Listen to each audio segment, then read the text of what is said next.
Welcome to part 2 of my conversation with Christopher Omo Shango Davis, the historical researcher and interpreter that gave a lot of information that connected history of Africa with history in the Caribbean. Let's go to part 2. I have a question for you. I get a lot of people who will say that they believe that the slave trade didn't happen because they say that black people were already in North America. So I get a lot of people who say those things. So I want to know your take on that. That people say. Yes, there were Africans in the Western Hemisphere since the BC times. So, for example, you have Henuk Tawi. Henuk Tawi was a mummy that they found that tested positive for cocaine and tobacco, products that are only known to the Americas.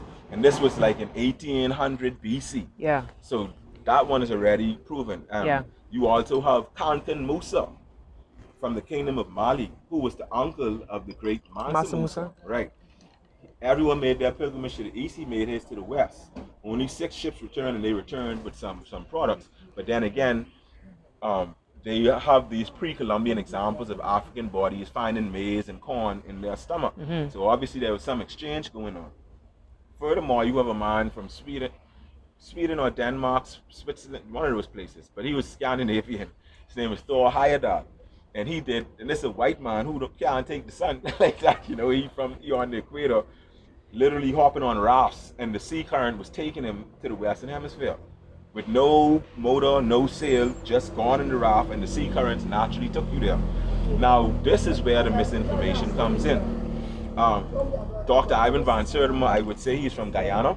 He is the man who is the chief on this topic, and he wrote a book called They Came Before Columbus. They Came Before Columbus. Right. What you see, for example, in Central America, around the Mexico region with the Olmec people, those people were clearly African.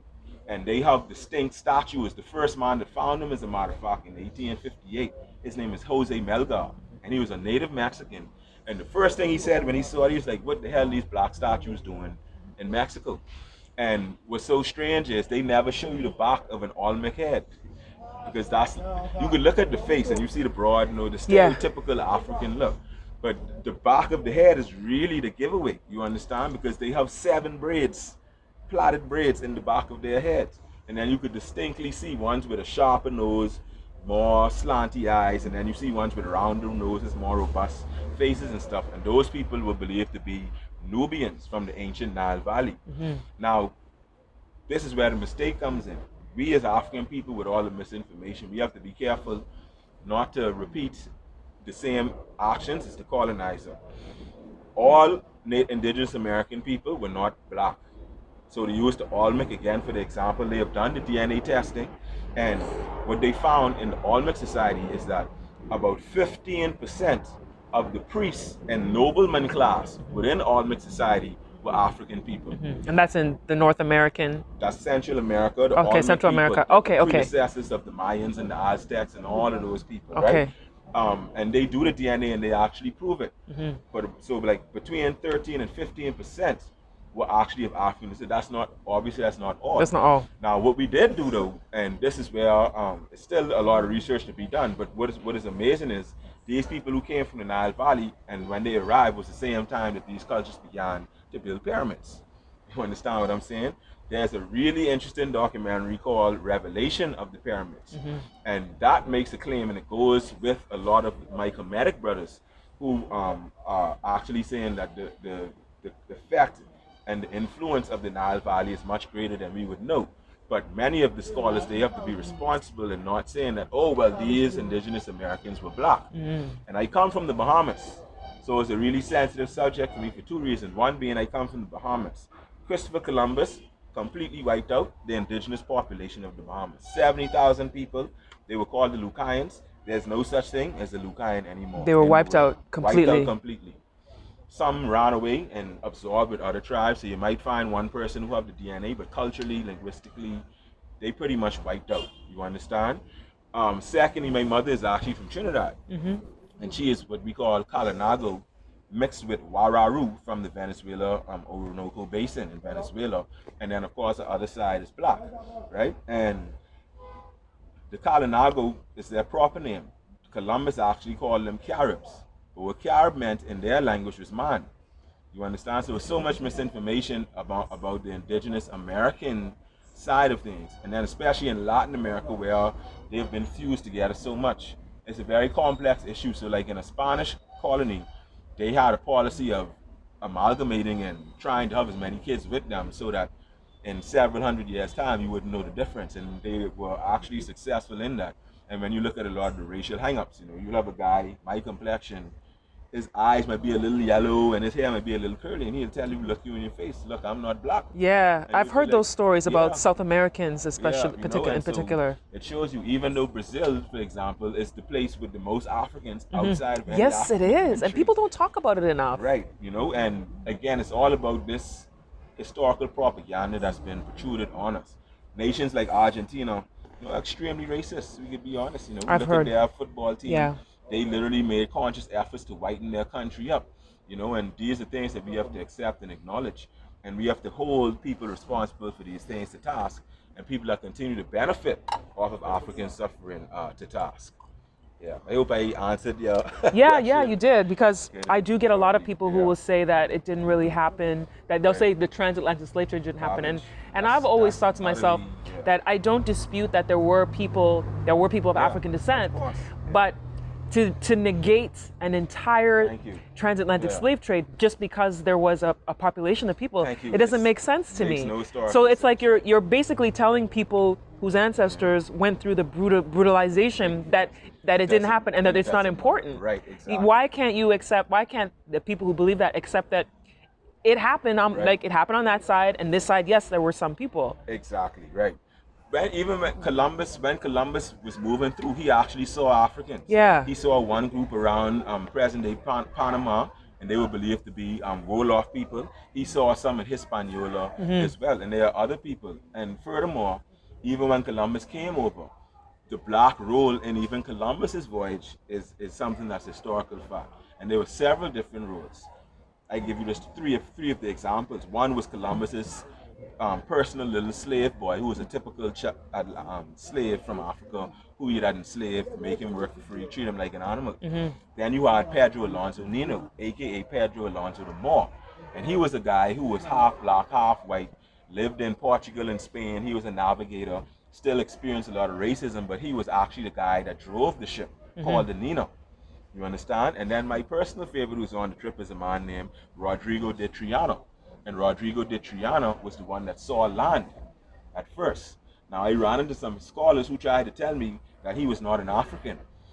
I know that man was African, because what happened was he was so disgusted by the way that Columbus treated the people in the Bahamas and in Cuba and a little bit in Hispaniola at the time, only on the first voyage. He was so disgusted by that. And the way that Columbus treated him personally, because he was the one that saw land. Columbus said that he would give an award to the first person to spot land. When they reached back, Columbus lied and said, "No, it was me who saw the land first." And what did he do in disgust of all of this? He excommunicated himself from the Catholic Church, turned Muslim, and moved to Mali. Wait, Columbus moved to Mali? No, Rodrigo de Triano. Oh, Rodrigo de Triano moved Right, to Mali. the man Okay. that he swindled out of the prize money for seeing the land. Okay. And he was so disgusted by it, he pretty much excommunicated himself from the Catholic Church, converted to Islam, and moved to Africa. And then again, it should be noted that, see, race is so complex. What is black in the Bahamas isn't black in Cuba. What is white in the Bahamas isn't white in America. And so race is a social construct that exists and manifests differently in different spaces and different geographical spaces. You understand? So even in the Bahamas, like, you will see people look like Alicia Keys, and they move white, act white, and they will tell you they white, and they passport say they white. So, and we call them conky joes. Conky Joes. Yeah, because we eat a lot of conch, and the meat Okay. of the conch is white. Okay. And it's not even a term that we made up. Right. It was a term made up by the loyalists that came to the Bahamas after the American Revolution, of whom many of us are descended from. In my book, I have an entire chapter on the transatlantic slave trade to the Bahamas, 2 chapters actually, and I trace all of the wealth, and I show you the names of all of that. So I do use a little bit of reverse psychology when I Right. speak to people of African descent who don't wanna who try to deny slavery and Right. stuff. When the reparations time come, that mean, obviously you good then. So if it ain't happen, you good.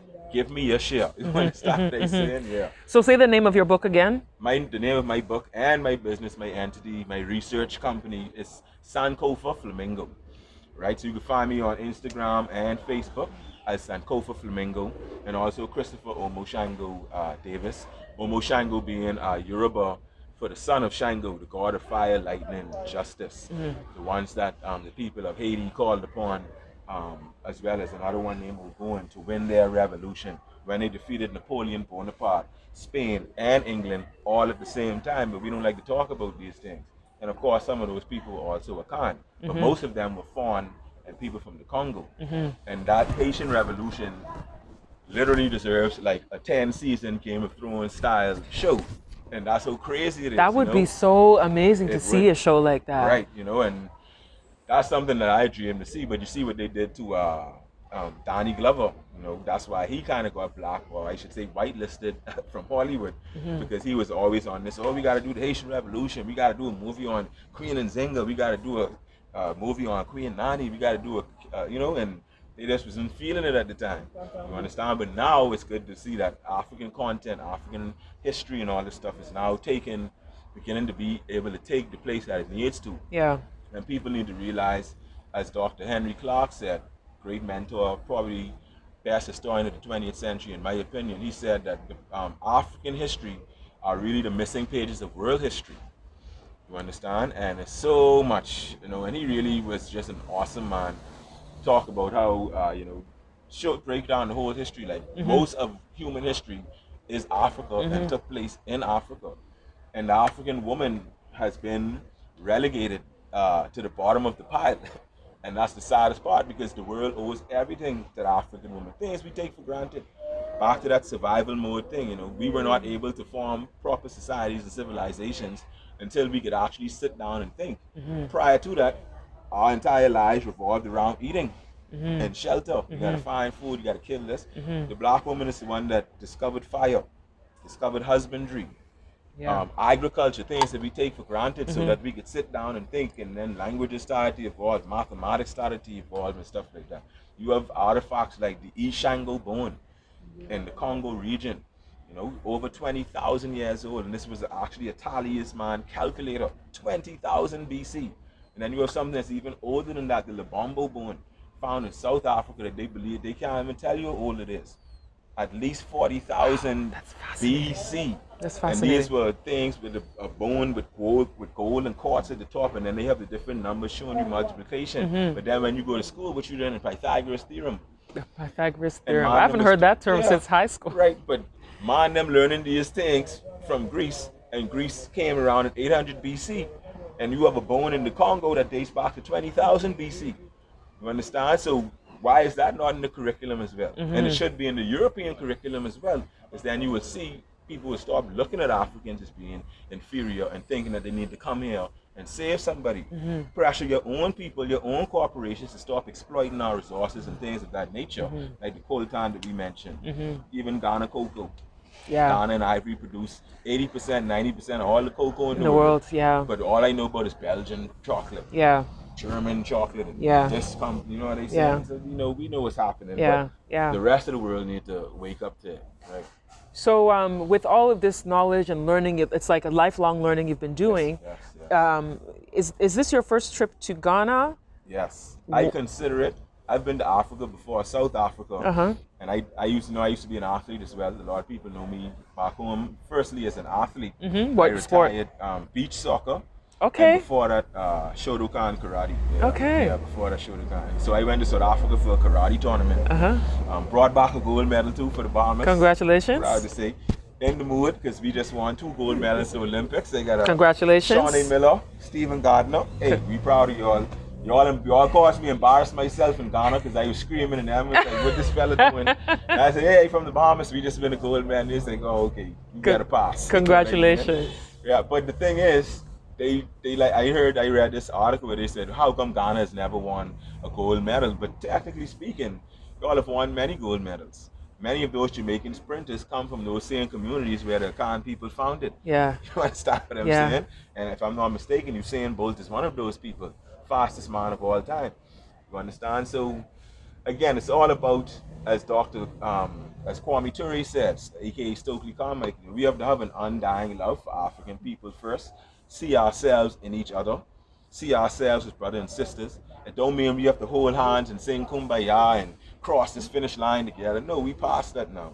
We have a new, vibrant thing. It's not going to be this one black Moses that's going to come and rescue us and lead us. No, nothing like that.